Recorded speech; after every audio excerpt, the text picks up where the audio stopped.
Welcome to Israel Now News. I'm Yochanan El Rom. And I'm Rebecca Rand. The 23rd Israeli Knesset was sworn in last week in a rather unorthodox fashion. The 120 lawmakers were brought into the Knesset plenum and administered the oath of office 3 at a time in an attempt to slow the spread of the coronavirus. Jerusalem has issued stringent restrictions on public gatherings, allowing no more than 10 people together in any one place. And the government set an example by swearing in the new Knesset according to these regulations. Israel has announced even more severe measures aimed at slowing the spread of the coronavirus, which originated in Wuhan, China. All Israelis have been asked not to leave their homes unless absolutely necessary. IDF soldiers are required to stay on base for at least the next month, and all non-essential employees are asked to work from home. Shopping malls, cafes, and restaurants have been shuttered, and weddings and bar mitzvahs have either been postponed or scaled back to allow no more than 10 people in one place at a time. Jews continue to pray against the deadly virus. Record numbers of Israelis are ascending the Temple Mount to pray, and recently Jews gathered at Warren's Gate in the Western Wall tunnels to recite psalms and pray for the sick. This location is extremely significant. The gate once led to the Holy of Holies in the Jewish temple. The U.S. State Department has dropped the term Palestinian when referring to Jerusalem's Arab residents. Arabs living in the Israeli capital have attempted to reinforce their identity as Palestinian, hoping to stake a claim on Jerusalem as the capital of their future terrorist state. The Trump administration has clearly taken issue with the use of this deceptive terminology, and in its most recent human rights report, the State Department referred to this demographic as either Arab residents or non-Israeli citizens. This clarification is seen as a continuation of President Donald Trump's recognition of Israel's sovereignty over its capital, Jerusalem. An Israeli defense firm has won a contract with the United States Air Force worth up to $471 million. Elbit America, the U.S. subsidiary of the Israeli defense company, will provide missile warning systems to F-16 fighter jets used by the National Guard and Air Force Reserve Command. Elbit's Passive Airborne Warning Systems, or PAWS, provides 360-degree threat detection and tracking and automatically manages countermeasures. PAWS are suitable for F-16s and can be configured to the aircraft's pylons. Elbit America will complete the work over the next 10 years at their U.S. offices in Fort Worth, Texas. Khartoum has made the surprise announcement that it will allow direct flights traveling from Latin America to Israel to fly through its airspace. Israeli Prime Minister Benjamin Netanyahu met with Sudanese leader Abdel Fattah al-Burhan in February, where the two agreed to advance cooperation and establish diplomatic relations. The use of Sudani airspace for flights operated by LATAM, Latin America's largest airline, is just one step further in normalizing relations between the two countries, and it has great benefits to those who commute between Israel and South America. LATAM operates direct flights from Tel Aviv to Sao Paulo, Brazil, and Santiago de Chile 3 times a week. These flight times will be drastically reduced by the new agreement made with Sudan. Saudi Arabia has begun the public trials of 69 Hamas members who were arrested in April of last year for their involvement in terrorist activities. According to the Jerusalem Center for Public Affairs, the majority of the terrorists are Palestinians, although a few of them hold Jordanian citizenship. The Hamas members have been accused of belonging to a terrorist entity and supporting and financing a terrorist organization. Once Hamas's greatest supporter, Riyadh has distanced itself from the group. In 2017, Saudi Arabia declared Hamas a terrorist organization. Palestinian officials continue to call for the destruction of Israel and incite violence against Jews. Despite suffering huge aid cuts for its pay-to-slay policy of offering significant monetary incentives to families of Palestinian terrorists, the Palestinian leadership is still shelling out the monthly stipends as reward for terror attacks. In 2018, President Trump signed the Taylor Force Act into law, which called to halt all U.S. aid to Palestinians as long as they continued to pay the families of terrorists. This resulted in the loss of more than $200 million in direct aid to the PA. Unfortunately, the aid cuts did not deter the Palestinian leadership in their campaign to oppress their people and incite them to violence against Jews.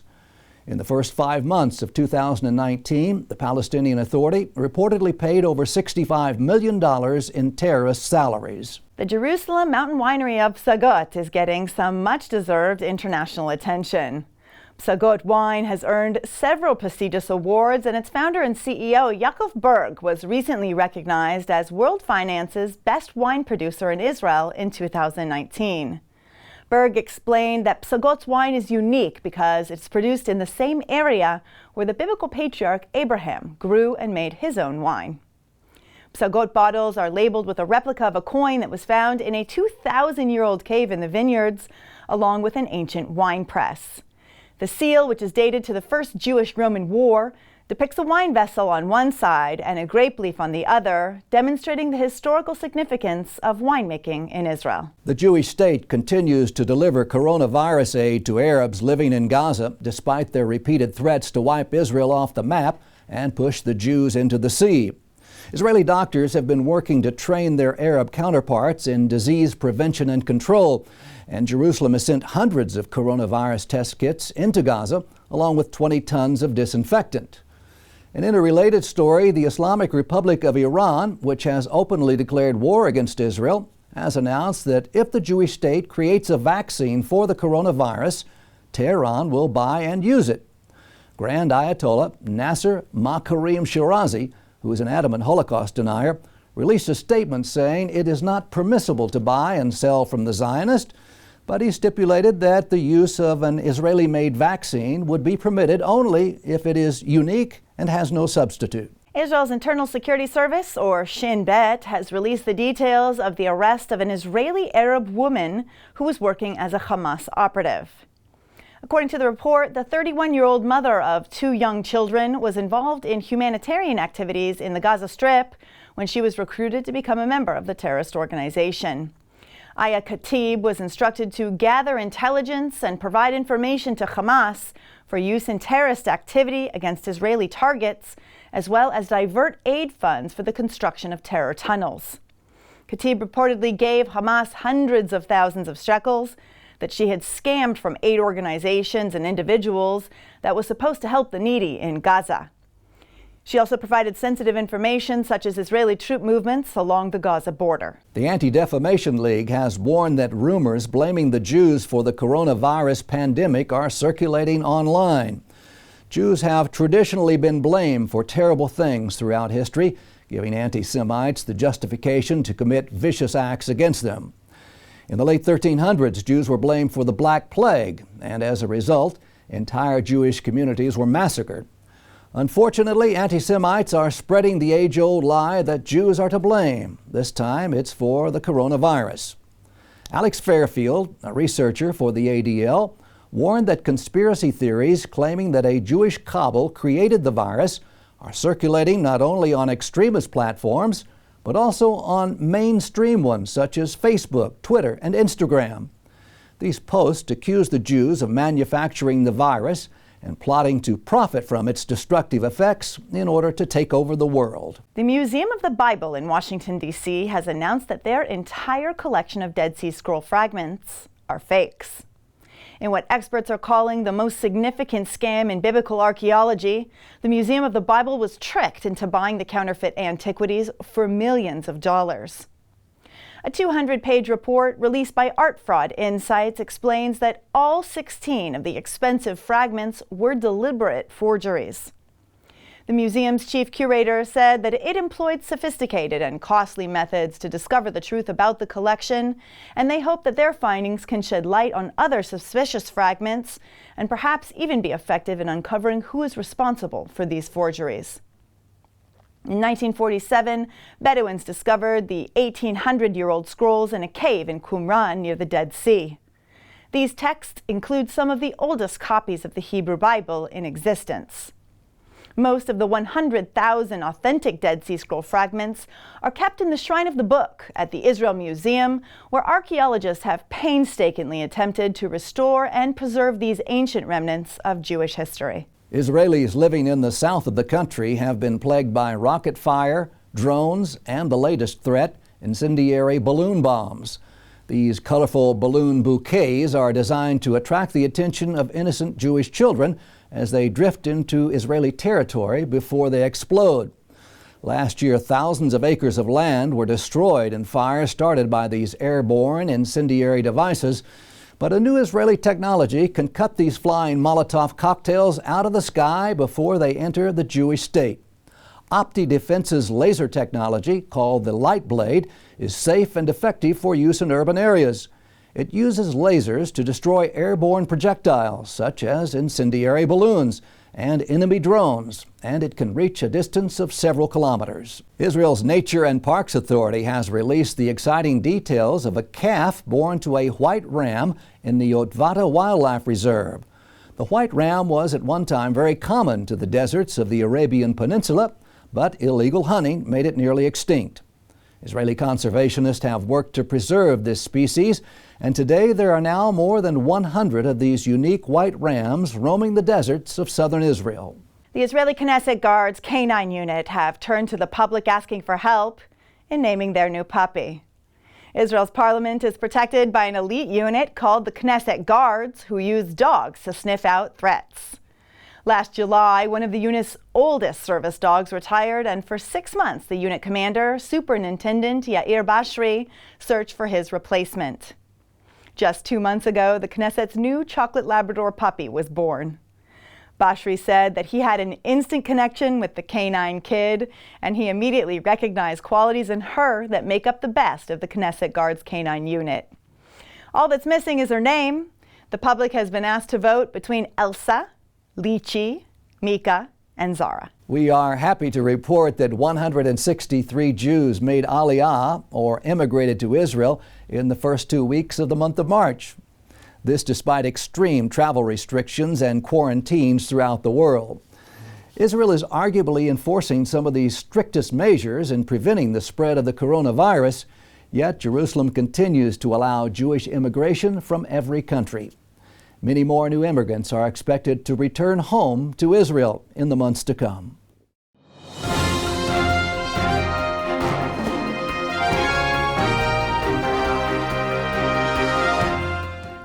That concludes the news portion of our show. Stay tuned for Ask the Source with Josh Reinstein.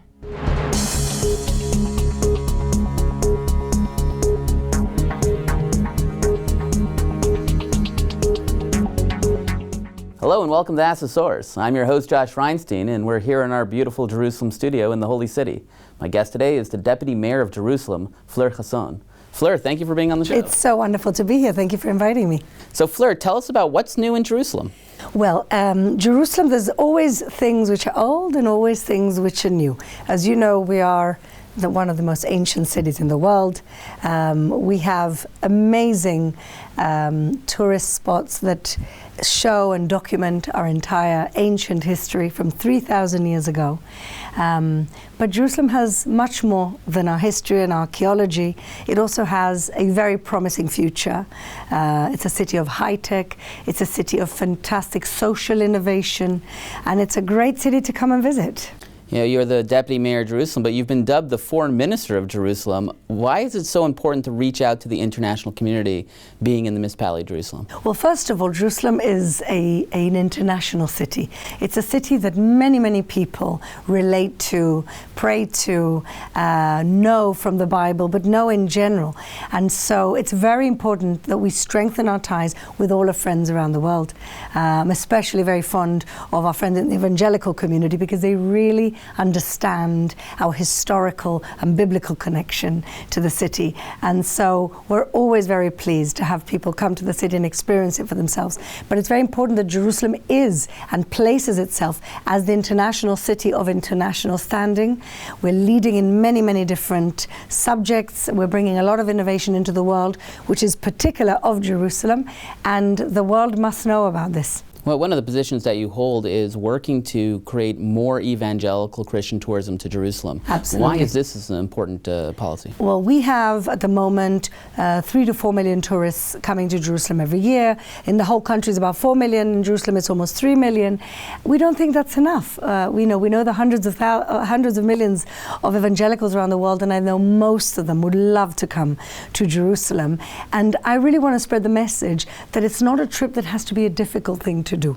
It's very accessible. It's not just a trip that you make on your own or with your partner, but you can bring your family because there's lots for the children to do as well. It's basically a combination of many, many things, of history, archaeology, fun, food, a city of the future. For us, the evangelical tourist market is a very, very significant market because most people don't have to be convinced to come. They just need to feel that there's something for them to be able to tap into easily, make it accessible for the evangelical tourist market. And so I invite everybody to come to the city and experience the wonders of this most ancient but also very modern city. Well, you mentioned that it's ancient and modern. What are some examples of some of the modernity of Jerusalem through high tech or innovation? So, first of all, we're the most transport advanced city in the country. We have a light rail system. You can basically get everywhere with public transport. We're also a smart city. We have smart solutions, for example, for saving water in parks. We're also a city which is very accessible for the resident to connect to city services. And so for all that, we're a smart city. But we're also a high-tech city. We have the best academic institutions in the country. And what we're doing every day is building bridges between academia and industry so that we create good quality jobs for young people to stay in the city. And because of the diversity of the city, a lot of very interesting innovation you don't see everywhere else, you see in this city. One of the things that's very incredible about Jerusalem is that it's so diverse. It's the largest city in Israel. It's got a third secular Jewish, a third Haredi, ultra-Orthodox Jewish, and a third Arab. Yet there's this incredible peace. How do you explain it? You know, it's interesting how we are portrayed and the reality. The reality is that we all live in one city. And we share the city. You go to any average mall and you see every type of person in that mall. You come to my gym, regular Zumba class, and you have an Arab headdress and an ultra-Orthodox headdress and me with no headdress. And so you have everything. You have a combination of everything. And as opposed to what, you know, sometimes the media shows, we actually live very peacefully. Jerusalem is one of the safest cities in the world. It's interesting you mentioned that because I looked this up, and statistically I think Jerusalem is the safest capital in the world. It's the safest capital in the world. Yet if you watch the news, people would think it's dangerous. Why do you think the media is portraying Jerusalem as dangerous when it's so safe? Because first of all, you only report on something bad that happens. So imagine if you focused on Washington, D.C., and every time there was a stabbing or a robbing, it would be international news. That's what we have here. We don't have that much in terms of theft. Now and again, we have a couple of incidences that we quash immediately of a stabbing, etc., but no more than you'd get in any ordinary city. But we deal with it. Security is very, very strong here. And like you said, statistically, we are one of the safest or the safest capital in the world. What is happening in the future of Jerusalem? You know, we see when you drive around Jerusalem so many cranes and so much building and so much excitement. What's the next 10 years show in Jerusalem for you? The next 10 years is going to put Jerusalem in a completely different place. First of all, we have a lot of building of infrastructure for big high-tech parks, a big entrance of the city project akin to Wall Street. That's what we've got coming in Jerusalem, in the non-historical parts of Jerusalem, because we never want to damage the integrity of the history of our city and the historical neighborhoods. But in the non-historical neighborhoods, building up. And also, we're mass building apartments for young people because we want young people to be able to afford to buy and stay in the city. And at the moment, the city is expensive. And it's a matter of economics, demand and supply. We have to increase the supply so that the prices go down. And that's why we're building. Fleur, there are literally tens of millions of people watching this show. What message do you have for our viewing audience? I believe that Jerusalem is in the hearts of many people around the world from many different religions. And I know that Jerusalem has a special place in the evangelical community. And so I want the evangelical community to understand that they too can access it. It's not difficult. It's a fun holiday for the entire family. And it will be a holiday that they will never forget. So I just want to tell them to come. Thank you, Fleur, for being on the show. And thank you for tuning in to Ask the Source. I'm your host, Josh Reinstein. Now back to the studio.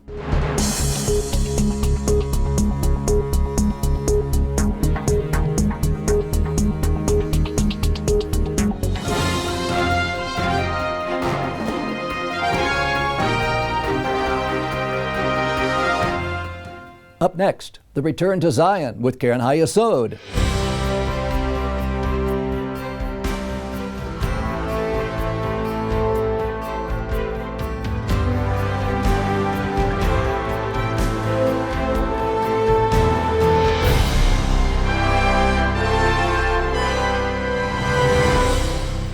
Shalom and welcome to the Return to Zion with Keren HaYesod.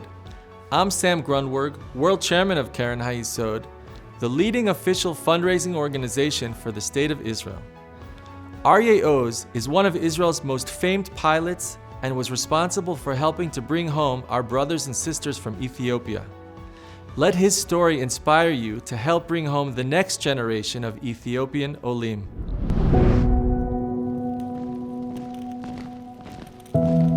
I was born in Germany. My family fled Germany after the Kristallnacht to Holland with an intention to immigrate to Palestine. However, the Germans conquered Holland and we were stuck in Holland. It was 1942 when we were summoned to the German headquarters and told that we have to evacuate our home to an extermination camp in Poland. A student came over and said, "We have a hiding place for you." The next day I found myself in a Dutch farming family. They kept me for 3 years. I immigrated into Israel in 1946. I was almost 11 years old. I was completely alone in this world. Wherever I came, somebody or some institute came to my rescue. The biggest of all was a youth village where I came to. The educational management took me by the hand and guided me and gave me a start which made my way up to flying school a piece of cake. I was selected by the Air Force to become a cadet in the most famous Israeli Air Force.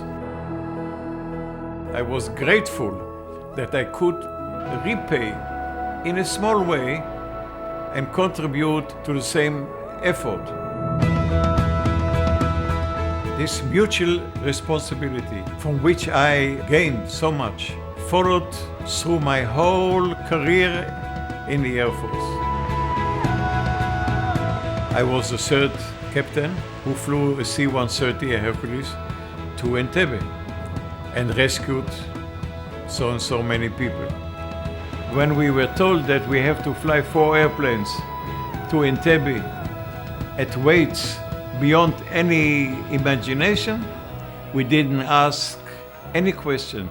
We said, it is needed, it will be done.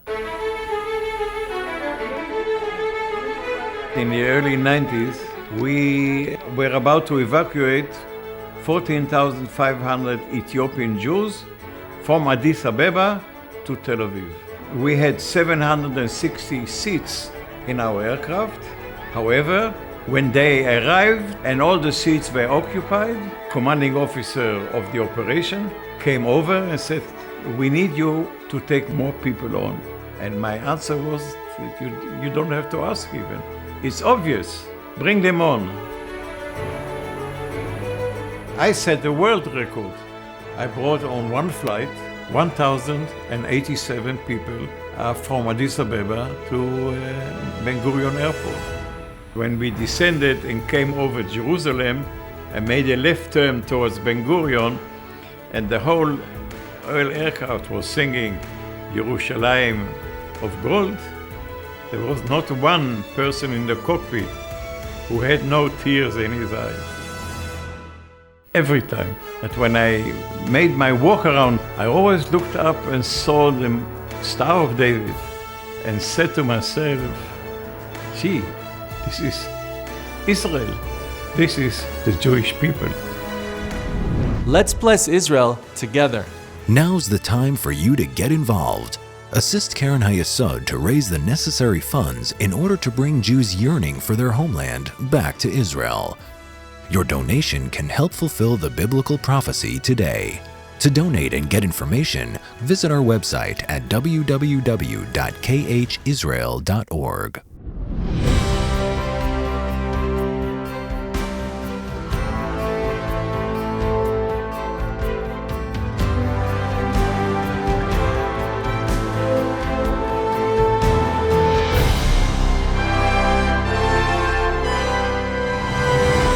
I'm sure many of you have heard the claim that Jewish communities in Judea, Samaria, the West Bank, are an obstacle to peace. I've always been perplexed by this notion, because no one would seriously claim that the nearly 2 million Arabs living inside Israel, that they're an obstacle to peace. That's because they aren't. On the contrary, Israel's diversity shows its openness and readiness for peace. Yet the Palestinian leadership actually demands a Palestinian state with one precondition: no Jews. There's a phrase for that. It's called ethnic cleansing. And this demand is outrageous. It's even more outrageous that the world doesn't find this outrageous. Some otherwise enlightened countries even promote this outrage. Ask yourself this: would you accept ethnic cleansing in your state? A territory without Jews, without Hispanics, without blacks?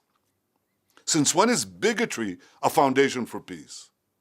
At this moment, Jewish school children in Judea, Samaria are playing in sandboxes with their friends. Does their presence make peace impossible? I don't think so. I think what makes peace impossible is intolerance of others. Societies that respect all people are the ones that pursue peace. Societies that demand ethnic cleansing don't pursue peace. I envision a Middle East where young Arabs and young Jews learn together, work together, live together, side by side, in peace. Our region needs more tolerance, not less. So the next time you hear someone say, Jews can't live somewhere, let alone in their ancestral homeland, take a moment to think of the implications. Ethnic cleansing for peace is absurd. It's about time somebody said it. I just did. The biblical prophecy is unfolding right before our very eyes. The people of Israel are returning to the Promised Land after 2,000 years of exile. But millions of Jews are still longing to come home. Bless Israel by supporting Keren HaYesod United Israel Appeal, the leading official fundraising organization for the State of Israel. Together, we can fulfill the prophecy of the Bible. Let's bless Israel together. To donate and get information, visit khisrael.org.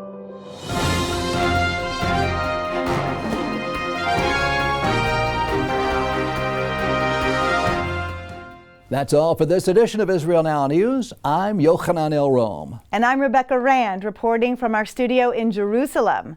Please join us next week for all your Israel updates.